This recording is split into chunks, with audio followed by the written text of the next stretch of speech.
Right out of the gate, this seems like a routine payment review hearing. But watch closely. What starts as a simple "how much is left" quickly turns into a legal tug of war over garnishments in court orders.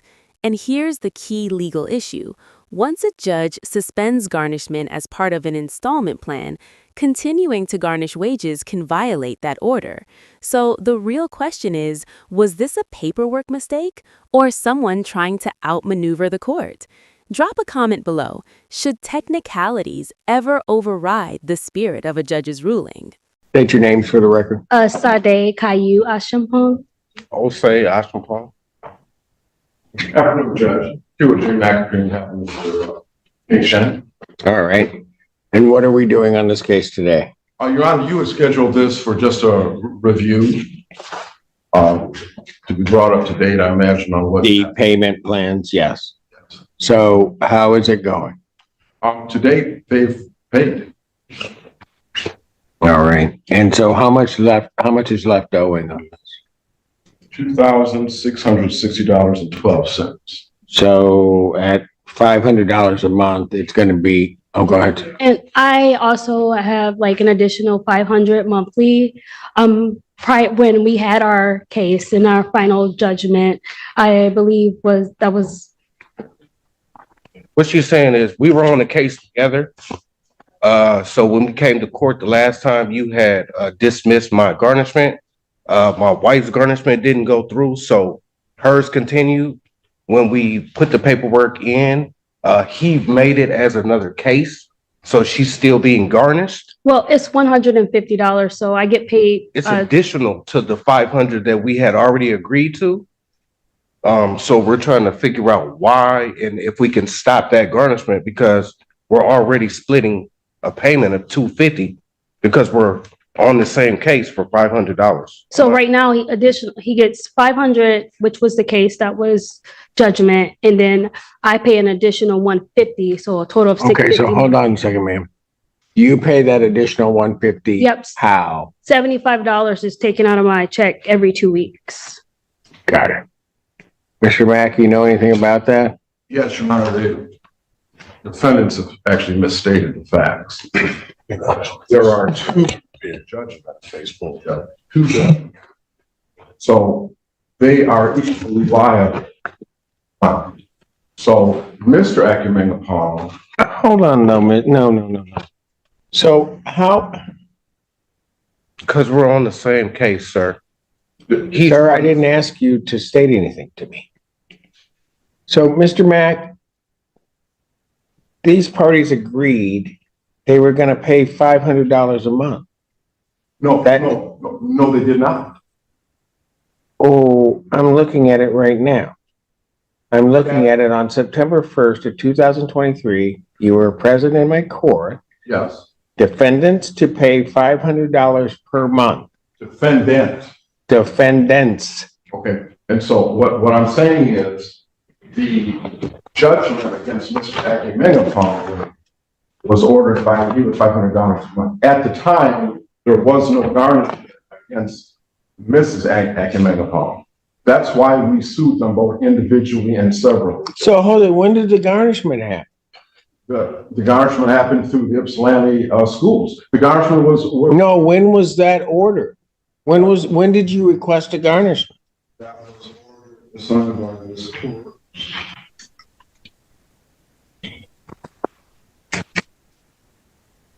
There it is. The temperature in the courtroom just went up. The judge isn't buying this separate judgments argument, and this is a big deal. When a court orders a joint payment plan and suspends garnishment, that suspension applies unless properly modified. What we're witnessing is judicial authority being reasserted in real time. And did you catch that phrase? If the order is incorrect, then I'm vacating that order. That's power. Judges can correct procedural missteps instantly when fairness demands it. So ask yourself, was this confusion or was someone hoping the couple wouldn't notice the extra $150? Where's Ann? Okay, first of all, Your Honor, with all due respect to the court ordered me to prepare an order of garnishment concerning this here on. And the order clearly states, as of September 15, 2023, and no later than the 15th of succeeding months, the then also amended upon is to tender $500 per month of plaintiff. And then, so, All right. No. You can play those technicalities all you want with me, but here's the reality of it. The motion and affidavit for installment payment plans was filed in both of these defendants' names. Out of that motion for payment plan, I suspended garnishments because I would have to do that when I order the payment plan. Okay. If the order is incorrect, then I'm vacating that order. I've got both right here. Both what? Separate names, separate garnishments. Both right here. Right here. Show them this. Their motion and affidavit for payment plans. At the top, both names.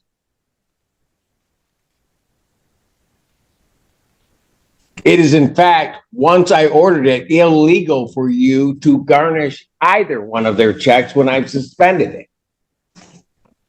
it. I'm going by what the court has ordered for garnishment. You asked me a question. Okay, if you're saying, give me that file back.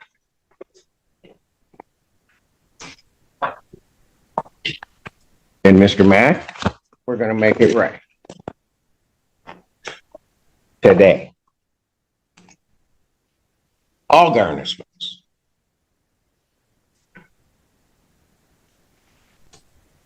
are hereby ordered suspended.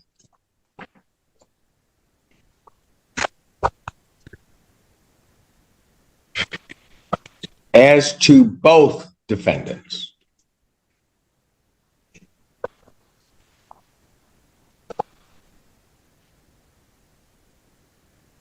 Defendants, plural, shall pay $500 per month as previously ordered. Your Honor, there's something else I'd like to bring to the court's attention. Your colleague, Judge Barr, issued an order stating that Mrs. Angamendapong would pay $150 a month. I don't know if that's Vacated. That's not what was ordered on this case. If you want to bring that up before Judge Barr and he wants to discuss it with me as to which order will hold, you can. But I will tell you in this case that these funds are coming from, it is $500 per month. As I've indicated, any garnishment that has been issued is hereby ordered by this court suspended. Counsel for the plaintiff will prepare that order and have it on my desk by Monday morning. Thank you. Thank you. Will the date of the 15th, Are we finished? will the date of the 15th that you had ordered and the Date of the 15th of what? The payments? There would be a payment 15th of each month, as it's previously ordered, but only $500. okay, as to both of them combined. So, and I want to get this clear, and there's no. I think I'm very clear. Okay, well, These two will pay $500 per month, Mr. Mack. That's it. okay, There'll be no other garnishments of any personal wages or anything along those lines. Those are all suspended. You will prepare an order to that effect, my desk, Monday morning. all I'm talking about is the mailing of it because of the issue. Okay, so these folks, they pay $14 to have some kind of expedited mailing, and they keep doing that. But I'm saying, as an officer of the court, and in fairness to them, Well, what? You now want to be fair to them? well, Seriously? Judge, He set up an agreement where we could drop something off. Well- He told us that we could not drop it off at his office and that he designated a specific place yes. and someone else to give it to. So- So therefore and it was only once where I did certified mail for on the 15th to be Yes. sent to him. Yes, and they can keep doing that. They can well keep doing that. It costs more money to do that. The reason that we said we could drop it off on the 15th Oh. because we don't get it until the 15th. Yeah. So we wanted to drop the money orders off as soon as we get them. But he's not allowing us to do that. Well, it isn't that, it's just about dropping it off. But. you Well, know, he Judge, instructed us. No, here's what we're gonna do. Your $500 per month, you need to have it in cash. Defendants to pay monthly payments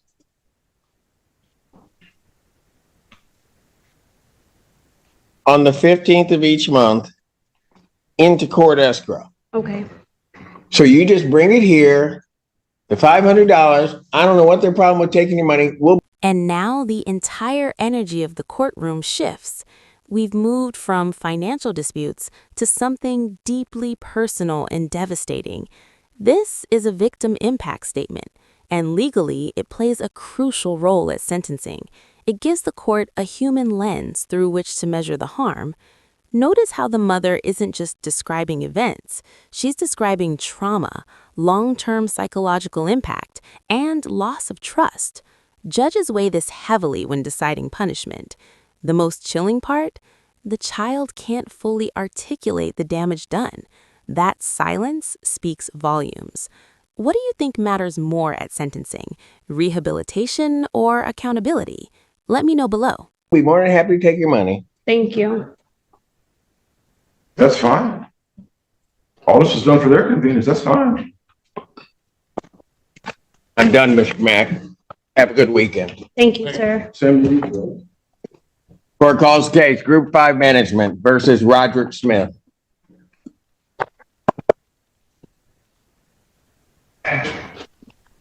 Hopefully you're in a better mood now. I'm here. You know? Yeah, okay. I am seeing Mr. Smith. I'm in a better mood. Assistant Public Defender with on behalf of Ms. Jefferson. You state your name for the record. All right. Date and time set for sentencing. Ms. Blair. Yes, Your Honor. Jamie Nelson, the mother of the victim child, is primary, and she would like to address. All right. Provide All right. Before we do that, counsel, your client has read the pre-sentence report. Yes, Are there any material deletions, corrections, or additions to that? there are no factual corrections, solutions, or additions that are needed. Thank you. All right. Good afternoon. What's your name, please? My name is Jamie Nelson. All right. Go. I'm Jason's mom. All right. Go ahead. Sweating, struggling to force my lungs to swallow air. I wake up in the middle of the night as an image of my child. This woman, Ms. Jefferson, replays relentlessly in my mind. As an adult, I can share how this personal impact of this disgusting crime. I'm not sure we'll ever be able to overcome the guilt I feel as a parent because I was not able to protect my son from this woman. She refused to hear my pleas to understand my child's disability. I blame myself that I did not fight higher with what she said to me on the very first day. They say I can't hit kids, so I don't know what you expect me to do with him. I now live in a constant state of fear when Jace is under the care of an individual I do not personally know. At work, I've been thus able to help my own at-risk high school students as they worry about trusting the safety of my own son in the school system that I so love. It is a parent's nightmare to receive a phone call from the police and hear the words, "I need to speak to you about your child." The call was to report that Ms. Jefferson did to my son, but for a moment, the world stopped, and I waited to hear the child had been killed. As a fourth-generation public educator, I'm now scared to send my son to school. His faith has been destroyed by Ms. Jefferson. School is supposed to be a safe haven for children. Ms. Jefferson took the sense of security from my family. Teaching high school in Romulus and Belleville for the last 23 years, there's a sign in my classroom that says, "This is a safe place," on my classroom door. I had students throw scissors across the room and scream in my face, yet I still kept them safe and knew that I must remain a professional, knowing that my students had special needs, just as my son has, even if theirs may come from things like living in a homeless shelter or witnessing violence. I devoted my life to provide for the safety of thousands of students in our public school system. She couldn't take care of my one. I get physically ill replaying the moment I watched Ms. Jefferson ignore Jace's cries for help as he hung upside down from the legally and incorrectly fastened harness.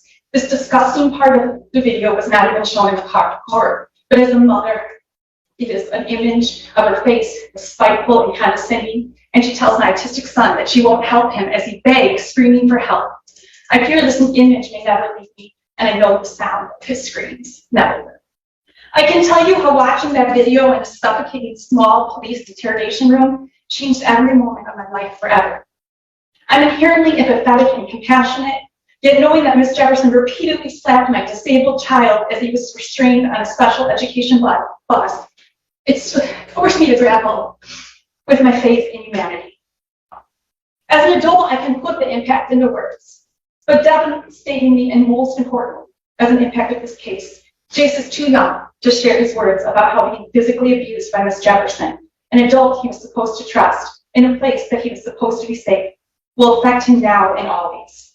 He can't tell us of the fear he experienced as he ran straight from the bus each day, refusing to speak and slammed the house door, sometimes locking me outside. He can't tell us what through his mind as he sat staring blankly, refusing to even mention the bus ride, or how when his mom told him to behave on the bus, blaming him because she only knew the side of Ms. Jefferson's false story, how confused he must be that his mom was allowing someone else to abuse him over and over. Jace doesn't have the words, or maybe lacks the ability yet to process how being abused by a public school employee has increased his disdain and aversion and aversion to school and lack of trust of adults, along with his inability to feel safe in this world. Jace had to move to another school system after this abuse, and for a child with autism, that change can be devastating. After the abuse, Jace had and continues to have major emotional dysregulation in school. His ability to establish relationships with adults has been diminished. Whenever I've ever had to bring up the one bus driver, his pulse raises, eyes widen, and he will adamantly say he never wants to talk about that mean lady who hates him again. His entire demeanor changes as he relives the hell Ms. Jefferson inflicted on him. In addition to Jace, 6 other special needs children witnessed this abuse. They were told by her to fear police officers and friend that they were going to jail as 8-year-olds. As our most vulnerable population, their trust in adults and authority figures is diminished. These children also can't share their voices today, but they chose to show it how affected them by their word of courage to both the teachers and social. You probably have seen the national news and outcry that these actions have caused. Across the nation, people are disgusted. Jace was 7 years old at the time. With a big smile, a love for sports, and his cats, Maisie and Moby, Jace faces constant struggles in life to his disabilities and special needs. When Ms. Jefferson physically and verbally abused him, she multiplied these challenges for Jace. Her cruelty crushed and altered lives of not only an innocent child, but also a devoted full-time single mom and a loving teenage brother. Sorry. It's okay. No, you're good. Just take your time. You're fine, right? We've got all day if necessary. So you just just go ahead.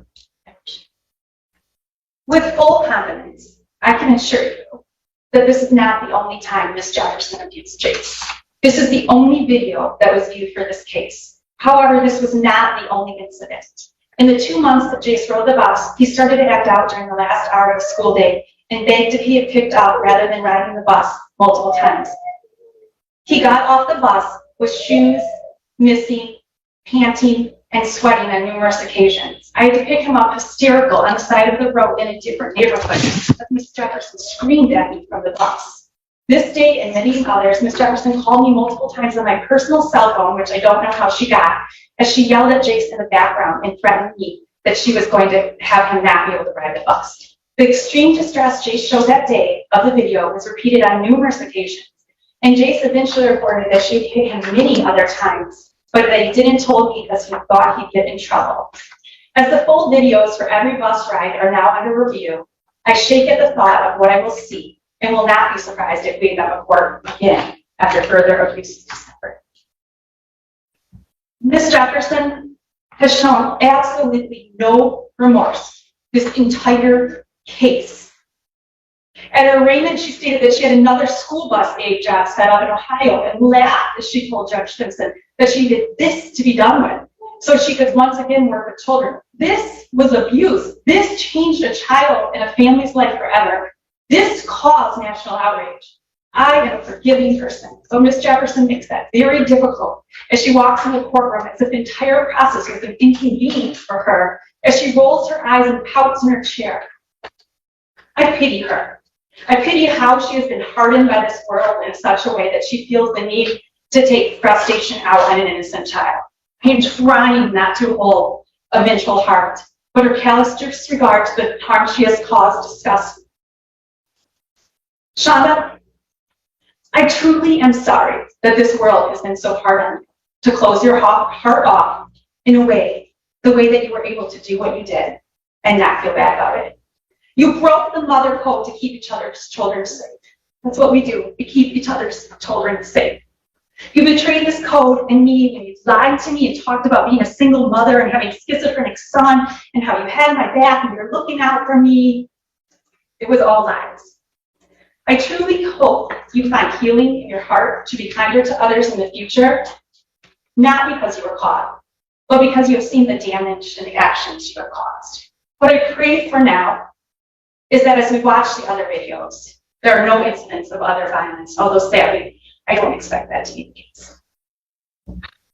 Judge Simpson, I'm forever grateful that you found Ms. Jefferson guilty of child abuse, so that she'll never be able to abuse another child at work again. Other children's future and the fact that this video brought attention to how our special needs children are often treated as less than in this world are glimpses of positivity from this court experience.